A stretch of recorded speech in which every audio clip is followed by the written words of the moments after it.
নমস্কার, আপনারা দেখছেন টিভি সকাল ইউটিউব চ্যানেল।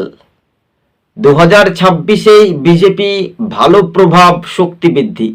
এবার ফুটবে পদ্মফুল, বাংলা ছাড়ো তৃণমূল। নবান্ন 14 তলা কিন্তু এবার ক্ষমতা দখল নেবে ভারতীয় জনতা পার্টি। এই তৃণমূল আর না, তোমার দেখা নাই রে, তোমার দেখা নাই। যখন ছুটতে এসে ভোট চুরির গল্প হয়, এই রাজ্যের শাসক বুঝতে পেরেছে যখন এসআইআর চালু হয়েছে তখন এই ভোটারগুলো বাদ যাবে। তখন আর এই যে তখন রাজ্যের শাসক দল বুঝতে পেরেছে যে বিজেপি ক্ষমতায় আসবে, আমার তো চিন্তা বাড়ছে।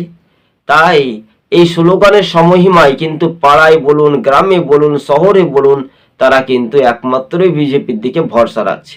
দেখবেন যেমন 16টি ওয়ার্ডের পৌরসভার, যেহেতু আমরা যদি দেখি বোলপুরে সব আসনে কিন্তু বিজেপি এগিয়ে। যতগুলি পৌরসভা আছে, বেশ কয়েকটি মুর্শিদাবাদেও কিন্তু তৃণমূল কিন্তু পিছিয়ে থাকবে। যেগুলো সংখ্যালঘু ভোটার তারাও কিন্তু তৃণমূলকে আর ভোট দেবে বলে মনে হয় না।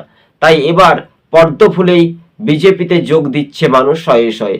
আপনারা জানেন যে উত্তরবঙ্গে সরাসরি বিজেপির কেন্দ্রীয় প্রতিমন্ত্রীর হাত ধরে তৃণমূল ছেড়ে বিজেপিতে যোগদান করেছিল। আলিপুরদুয়ার, কোচবিহার, শীতলকুচি, দিনহাটা, উত্তরবঙ্গের একাধিক জায়গাতে। তাই তৃণমূল বুঝতে পেরেছে যে আমাদের আর কিছু করার নেই, আমরা কেন হেরে যাব। হেরে তো যাবেন, বিহারের প্রভাব বাংলাতে ঢুকবে। দিল্লিতে 27 বছরের পরিবর্তন হয়েছে, এবার বাংলাতে পরিবর্তন হবে, কিছু করার নেই। আপনার খেলা শেষ দিদি। তাই এই রাজ্যের মানুষ বুঝতে পেরেছে যারা বেকার, কর্মসংস্থান নেই, এই রাজ্যে শিল্প নেই, কলকারখানা নেই, কিন্তু চপ শিল্প তো আছেই। বাকিটা ইতিহাস বুঝে নেবেন। আজ এই পর্যন্ত। টিভি সকাল ইউটিউব